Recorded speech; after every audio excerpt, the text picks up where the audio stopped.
Good morning to you. All right, let's Lakunle, you're muted. Good morning. Well, I'm not hearing you. let's make welcome Devoe Okorie. Good morning to you. He can't hear us. He said he can't hear us. Just you have to unmute them, but we'll sort that out. But good morning to you, Devoe. Good morning, world. Um, good morning, world. Can you hear me? Great. New day and a new week. Cool. You get diesel or you get diesel. All right. So we also expect you to be part of the conversation this morning. If you give us a call on, just send us a WhatsApp message onto 0809 444 0981. WhatsApp messages only. That will be onto 0809 444 0981 will be where we read your WhatsApp messages relating to issues around the newspaper headlines this morning. Then you can also book and catch a live stream as we get along this morning, where you can just go to youtube.com/, smooth 981 FM Lagos is where you can go to catch the live stream and subscribe to the YouTube channel and then leave us a comment there. We also pick the comments up as we get along this morning. So let's begin with Devoe. Devoe, you already preempted the discussion this morning. Let's see what the Premium Times has for us this morning with the headline Dangote Refinery begins sales of petroleum products. That, according to an official being quoted by Premium Times this morning. So finally, it's running. Yes, Like it. Mhm. I would say, it a rush diesel. Well, it's not rushing yet. We hope for it to get there, but it's how do I call it? Before we call it cherry news, let's refer to it as positive news, because the actualization or the fulfillment of that behemoth, that monster of of of of an industry or factory called a refinery, which is a few hours down from where we are right now, for a long time has been on the fingertips and lips of everyone, that will it actually come to life.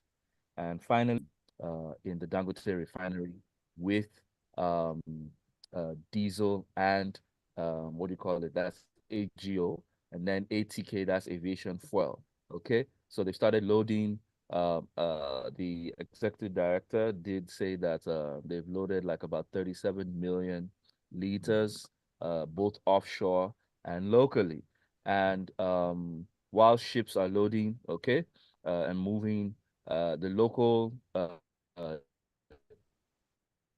intake, which was Association of Nigeria, who operate about 150,000 retail stations around Nigeria. Okay, they have agreed to buy at about bulk purchase price of about 1,225 naira per liter.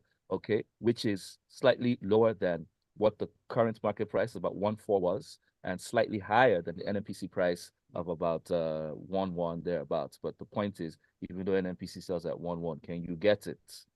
So Dangote, now we can say Dangote is a leading private sector refinery with about 650 million liters per day capacity. However, it's not operating at that yet, so it's not rushing. However, we've seen successive about 7 crude shipments to the Dangote refinery. They've collected from the NNPC, that's Nigeria. They've also bought from in the offshore abroad, that's coming to them. And we're hoping to get to a time when Nigeria is able to supply its own sufficient crude to be able uh, to run at full capacity. Now, two levels of perspective here. Now, Dangote, yes, though it's private sector, NNPC has about 20% shareholding, which was when they converted the loans that they got through the CBN into them. However, Nigeria on its own, we can't speak so much about a private sector operator when we still have we have skeletons in our closet and we need to bring them out. We have 4 refineries that were built between the 1940s and I think the last one was about 1970 something, yeah. And they've been moribund. They've not functioned properly for decades. And not just have they not functioned properly, Nigeria has invested and given so much subvention to those refineries without producing 1 liter of petroleum product. And it's clear, I don't think it needs to be debated that those refineries have become white elephant projects, meaning they're big for nothing. Money is allocated to them just for it to disappear. It's a basket, almost like Ajakuta. If for those who have passed Ajakuta, you'll see the monstrosity of structure there. And yet Ajakuta has not produced any steel.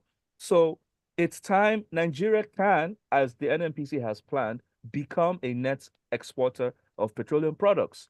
But the point is, we have to take out the corruption and the inefficiencies from the oil and gas industry and put it in private hands. As you can see, the Dangote refinery is coming to steam.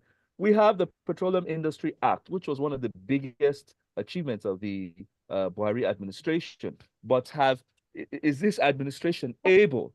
Okay, because what I want is, just like Obasanjo did, sell those refineries off. Don't the last $1.5 billion that was pumped into the Port Harcourt refinery, we still haven't seen any liter of petroleum coming from there. And we need this industry to work properly. Nigeria cannot have free, God-given solid minerals, especially in crude, and yet still languish in poverty. It's a complete paradox, irony, misnomer, aberration.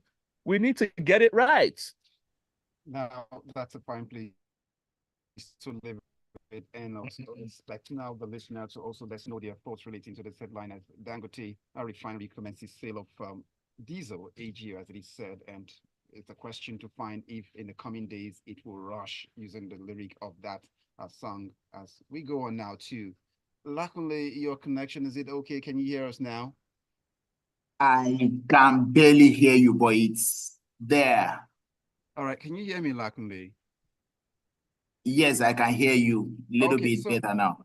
let's pick up the pace with this next story, and that's coming from the Punch newspaper, where it's speaking of the federal government talking about Interpol, in talks already with Interpol over Binance chief's extradition. We understand the man is at large, but from this story, can we say the man has been cited somewhere already, and it's sure that they're going to get him back to face justice in Nigeria? Walk us through the story. Okay, so unfortunately that this is the part of the story that we're focusing on, because for me, I think the bigger story is how he managed to escape, in quotes, from Nigeria. But let's leave that aside. Okay, so Nigeria is a signatory to or is a member of Interpol. So whether he's been cited or not, all they needed to do was to flag with Interpol that this man has been declared wanted in Nigeria, which is the right thing to do. And then Interpol, across all member signatory countries, will be on the alert to look out for him. Hopefully, we will get him to come and bring him back to come and face justice. But then that does not ordinarily, or in essence, stop the trial going on, right? Because essentially, it is the corporate that is under scrutiny here in Nigeria, Binance Holdings, that is under scrutiny.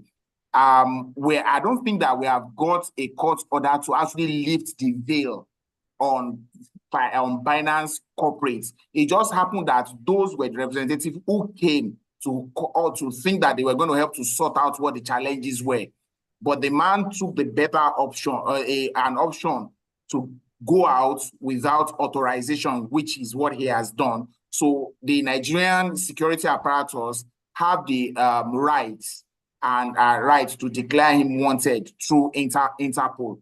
Now, the monies that we're talking about is about $35 million, according to this report. So the case is in court, and on March 22nd, the case will be brought to the court to face trial. Sorry, March 22nd, yeah. April. Oh, sorry, it was supposed to escape on March 22nd, rather, yes. Sorry. Then the case is supposed to go to court sometime later this month, and hopefully before then would have gotten. But again, like I said, The bigger story for me in this is the idea that somebody can be in the detention of our DSS and have 1 to 5 hours, 6 hours, and to get out on notice. He has to go through, he got a passport, went through the airport, went on an airline, and got out without detection. That is the bigger story. And I hope that the the DSS, the Office of National Security Advisor, take this very seriously. That this is just one.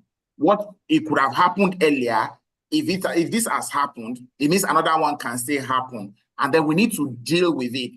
The issue in this case is that Binance can still be punished if they are found guilty, not necessarily the man who escaped, right? But the issue is that what of when it is the man that is supposed to be found guilty that escapes? So that is the story for me in this matter. But we won't be dwelling on all of that because that is not the story. And I think that it is a good move that we have declared him wanted through the Interpol. So let Interpol do its thing, just like Nigeria has reciprocated sometimes when they've been asked to help apprehend people who have escaped into Nigeria. Let's move on now to the Vanguard newspaper, where the headline is looking like this comes across as some good news, Forex issues, but Forex. Turnover in official market rises 95% to 12.68 billion US dollars in the first quarter of 2024. That's according to the Vanguard. Devoe, help us crunch down the figures, knowing that it was half that this amount sometime at this period last year. And how does this help our situation right now? Okay, this story, we'll try and make it simple because there's a lot of numbers involved, yes, which I'm sure many people don't want to hear. A hungry man does not understand FX, monetary, fiscal policy calculations. However, in simplicity, in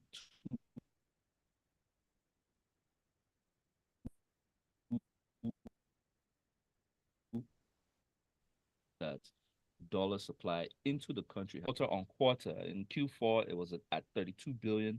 In Q1, which we just finished, it's at 30.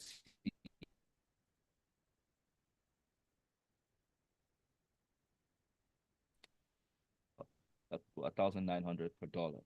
Now it's appreciated as it came down to about 1,003. And now it's currently around that 1.2. These are policies adjustments that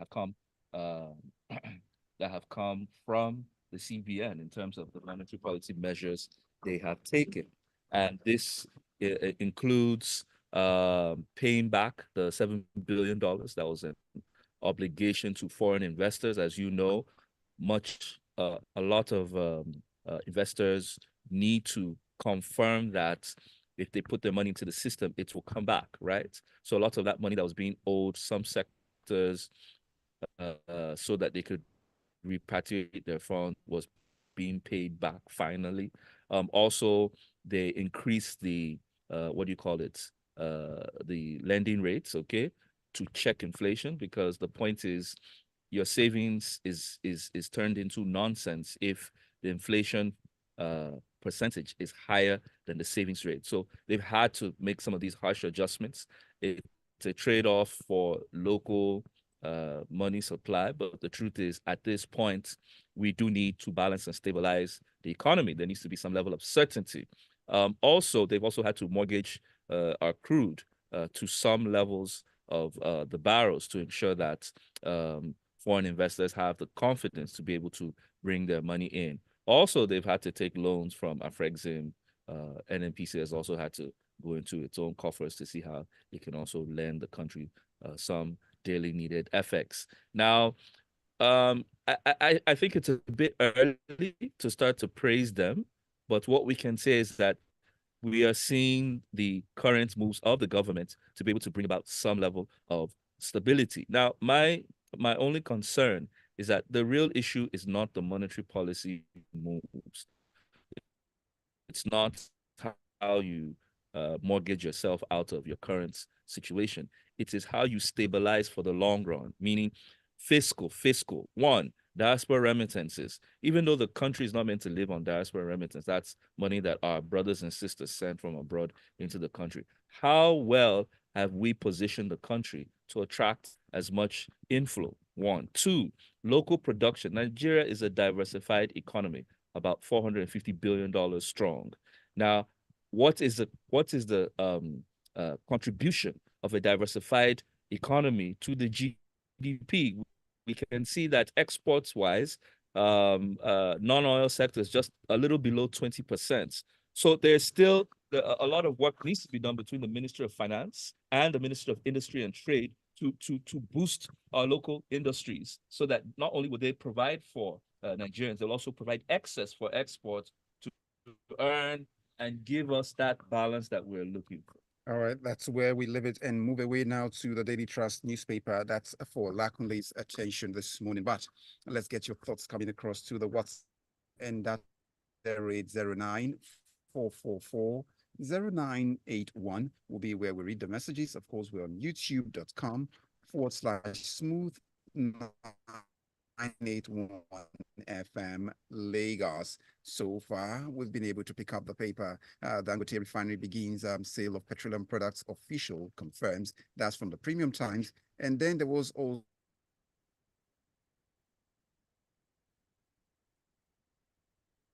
answer the questions he needs to answer back in Nigeria. But let's go to energy issues. Luckily, the next paper is at your table, and let's pick it up and see the Daily Trust newspaper. Federal government to replicate sensitization on clean cooking in 6 geopolitical zone. How so? How clean is the energy that puts that food finally on your table when you sit at iftar or sahur? Omas, isn't it an irony that a country that is one of the highest producers of gas, right, clean gas that requires almost no refining, is a place where we are doing sensitization about clean cooking, right? Okay, so the Energy Commission of Nigeria, through its Director General, said that they want to do sensitization training on that adoption of clean cooking solutions in 6 geopolitical zones. So where in each of these 6 geopolitical zones are this going to happen? So let me hazard a guess. In the Northwest, it will happen in Kano. In the Southwest, it will happen in Ibadan. In the South, it will probably happen in Enugu. In the South, it will happen in Port Harcourt. In the North Central, maybe in Lokoja or Jos. And Northeast, it will probably happen somewhere Lakunle, in Maiduguri. If you can hear me, your connection, you might need to move away to get it stable. Okay, so is it clearer now? So in all of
Pick up this.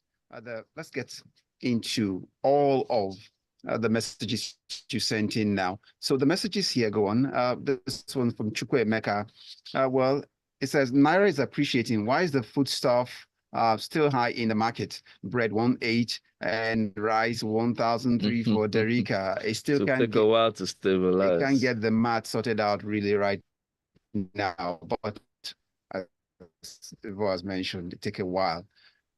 Let's go to Rexy from Surulere. It says, funny how we are quick to praise the government for their forex policies, but we're quick to blame them. Rexy, just saying, that's what he's from. Ian's message says, let us talk about the police barracks only. Those guys are to blame for the state of their cars. Like I asked, who runs into them? I knew when those cars were brand new. Whether they use those cars to play rugby, I don't know. I agree we need to do something about their housing, but please let them go and learn how to use cars. Thank you. Lakunle's messages here, and he says, the Nigerian police, I wouldn't use that word because we still entrust them with our security, but then it goes, they don't care for their assets. They are criminally intelligent, and if you improve on the housing today, in a year or two, the same houses will look like the words of a former US president, but I can't use it this morning right now. But okay, Oga Devoe, I beg, do not tax me for any police. So the roger and extortion way them they collect for road, make them use them take refurbish their dwellings. That's the thought of that. This message now from Peter. Peter says, tax Nigerians to raise funds to fund police housing. Politicians are busy in enriching themselves while servicemen are left in squalor. Who are those in charge of the police commission? They should be held responsible. Politicians that have been stained with stealing of the public funds, allegedly, what has been done to them? They are still protected by the police. Then Beju comes up with this one. All my life, I've never seen a police car chase. So I don't understand how the cars end up looking rickety, dented all the way. Well, it goes on. the way they handle their cars is also very questionable. Just thoughts this morning.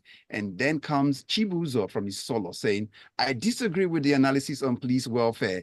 They had budgets and funds to spend it. Corruption and bad behavior is Chibuzo from Isolo. Ibrahim's thought is what we're looking at. Ibrahim Zachary says, well, Dangote Refinery finally has kicked off. He's a businessman and profit is his utmost goal. He's exporting products will put less pressure on the dollar. And if government still subsidize fuel, pay it to Dangote Refinery to service local consumption, except Dangote is importing the crude into the country. Meanwhile, it is not yet Uhuru. That's Ibrahim Zachary saying it's not a rush. That's what it's just simply saying, like Ira Star was saying in the song. Final message here, Talkback from Yaba goes on. The police is responsible for the outlook of both the cars and their barracks.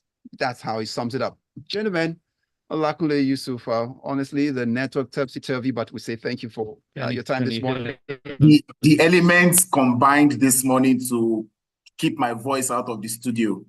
Thank you. I'll say thank you to Devoe Okorie for your time. Yep. Thanks so much, Devoe. All right. And that's a wrap on the show this morning, freshly pressed on Smooth 98.1 FM. Good morning.